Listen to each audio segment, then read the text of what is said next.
Welcome to the Vikings Now. I'm your host for today's show, Patrick Seatman, and on today's show, we take a look at 5 roster moves the Vikings need to make before the 2023 NFL Draft. There's a ton of questions around, like I mentioned, Dalvin Cook, Za'Darius Smith, and Danielle Hunter. I'm going to be getting into all that and more. But before we get into it, sub battle this week. This is the update. You guys have been we've been doing an okay job. But Saints Now and Broncos Breakdown, they're doing a great job. We're sitting at 59 subs game this week. Saints at 109, Broncos at 112.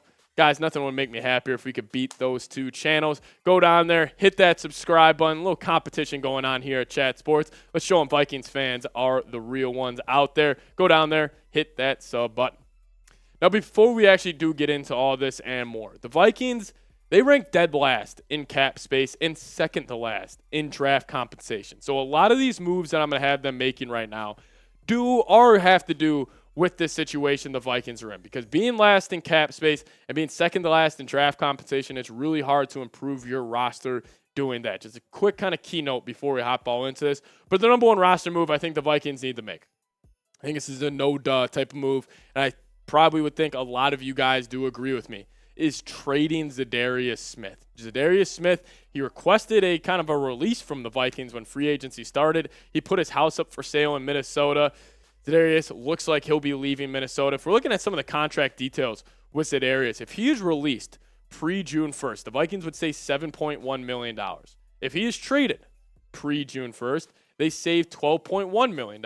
But the money does go up if you release or trade him following the June 1st deadline. It would go up to 8.7 on a release after June 1st, and also would go up to $13.8 million that they would save after a June 1st trade. This is why I'm interested in trading or just straight up releasing Za'Darius Smith. I think, honestly, if you could get a 5th-round pick for Za'Darius Smith after June 1st and save that $14 million on the cap space, I would love to do it, because also the Vikings, they're going to have to extend Justin Jefferson this summer. You're going to eventually have to extend Christian Darrisaw. Those are big-time contracts and big-time cap numbers that are going to hit the books soon. Za'Darius Smith, one roster move I would make would be trading him. Another player I think the Vikes should trade, star running back Dalvin Cook. I know we talk about him a lot on this channel, but he's kind of been the number one storyline with the Minnesota Vikings. His agent has came out and it's kind of badmouthed just the Vikings and the city of Minnesota in general, which I don't really think has been the best look for Dalvin. But Dalvin has lost a step over the past couple of seasons. If we're looking at what the cap savings would be for a guy like Dalvin Cook, like I mentioned before we started, the Vikings are last in cap space. So a lot of these moves I have them making are to improve the Vikings cap space situation.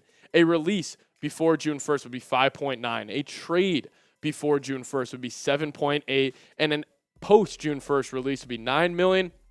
A post-June 1st trade would be $11 million. Actually, if Dalvin Cook didn't get his shoulder surgery this offseason, this number right here, the $9 million for a June 1st release, would actually be 11, and the pre-June 1st release would actually be 8. But since he got that shoulder surgery, it locked in $2 million into his contract. If actually looking at the odds for Dalvin Cook's next team, the Vikings aren't even the favorite to be where Dalvin Cook's playing next season. It's actually his hometown Miami Dolphins sitting at plus 250, and then the Eagles sitting at plus 450. Then kind of a dark horse here, the Cardinals at plus 600. I've seen Chris Boyd, former Vikings special teams legend, has actually been recruiting Dalvin Cook to the Arizona Cardinals. So them at plus 600 is a sneaky one, and then the Patriots at plus 750 to go out and trade for Dalvin Cook. Interesting that the Vikings are second on this list. That's why I expect a trade or a release of Dalvin Cook coming soon. But I'll ask you guys this on today's pinned comment. Will Dalvin Cook be traded? Give me a Y for yes or give me an N for no. This will be the pinned comment on today's video. YouTube, they're going to throw you an ad break right now. Just let it play and just get down there. Answer today's comment of will Dalvin Cook be traded? Y for yes, N for no. Number 3 on roster moves that I think the Vikings should make. Extend Danielle Hunter.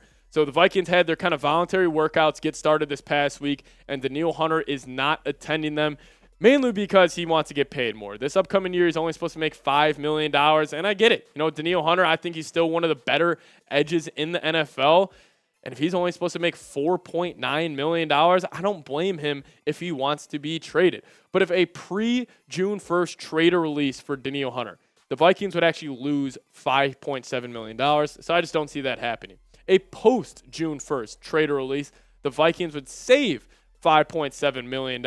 And if he's traded, they would have to take on $7.6 million in dead cap. But Danielle Hunter, I feel like he's been a game wrecker for the Vikings his entire career. 378 tackles, 71 sacks, 7 forced fumbles, and 85 tackles for loss for Danielle Hunter with his career with the Minnesota Vikings. And also, the best stat about Danielle Hunter is that he was the fastest player ever to reach 50 sacks in his NFL career. A great accomplishment by Danielle. He did have those 2 season-ending surgeries on his neck and his pectoral in the past years. And this past year was kind of the first full season he has been healthy in a while. Now with the full offseason of him being healthy, I'm very interested to see Danielle Hunter's production and if it could go back up to that 14 and a half sack per year range. I am still all in on a guy like Danielle Hunter. But I will say, one of these two have to go. Between Za'Darius Smith and Danielle Hunter, one of them has to go before the start of the 2023 NFL season, mainly because of the addition of Marcus Davenport. I don't think the Vikings signed Marcus Davenport to a 1-year, $13 million deal to have him sit behind Za'Darius Smith or Danielle Hunter. If I am kind of crystal balling this and kind of predicting this right now, I would probably lean that Za'Darius Smith is the one that's going to be traded or released, and Danielle Hunter is the one that stays. I just think Danielle Hunter's got a lot more potential. I think Danielle Hunter is a great edge in the NFL, and he's got that top 5, top 7 talent of an edge. He's just got to stay healthy, but between those two, I do think one has to go. And we'll ask you this. Shout out to producer Trace. Share today's video on Twitter. If you guys go down there and click the share button, and then if you click the Twitter icon and click post to Twitter and just tag me, at Pat Seatman NFL right there, I'll give you a retweet, and the first 10 shares, I'll give you a follow back. I'm trying to up my Twitter game. I'm going to be talking about the Vikings all off season long and throughout the whole 2023 NFL season. Give me a follow on Twitter, share today's video. Just going to help us get this video out to more and more Vikings fans. Number 4 on the moves I do think the Vikings do need to make, restructuring Brian O'Neill. I know. Brian O'Neill. We haven't talked about Brian O'Neill in a while. He was injured last year in that Green Bay Packer game. But his 2023 cap hit, this is why. $19.7 million.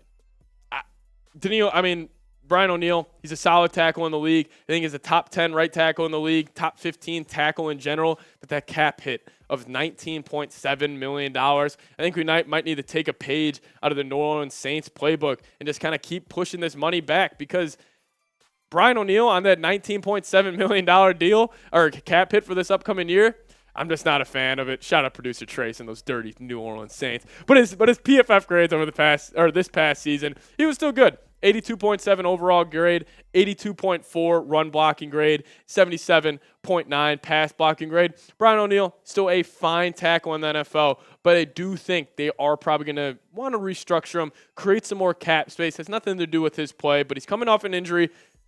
$20 million cap hit, not a fan of. But guys, give Brian O'Neill a Madden rating. Madden does their ratings 1 through 99. How good do you think Brian O'Neill is? Top of my head, I didn't even think about this before I was getting on here. I'd probably give Brian O'Neill an 87. He's a very kind of B+ tackle in the NFL. So go down there, give Brian O'Neill a Madden rating 1 through 99. The 5th roster move I think the Vikings are going to have to make, signing another corner. I know you can address corner still in the NFL draft. We did just get Joejuan Williams from the New England Patriots, but I do think they're going to need to sign another guy. Another guy that could be, why not Marcus Peters? Marcus Peters is still available. He's a really solid veteran presence to a very young Vikings cornerback room, which it will be no matter what. Marcus Peters, I do think he's probably going to be cooked here in a couple years, but I do think he could have one really solid year left. I think Marcus Peters, he would also fit very well with this kind of press man-to-man system that Brian Flores loves to run. But this Vikings cornerback room, they're young, man. They are a very young group. Byron Murphy, Caleb Evans, Andrew Booth, all under the age of 25 years old. Again, I would just say Marcus Peters adding that veteran presence to this cornerback room, something I could be very, very interested in.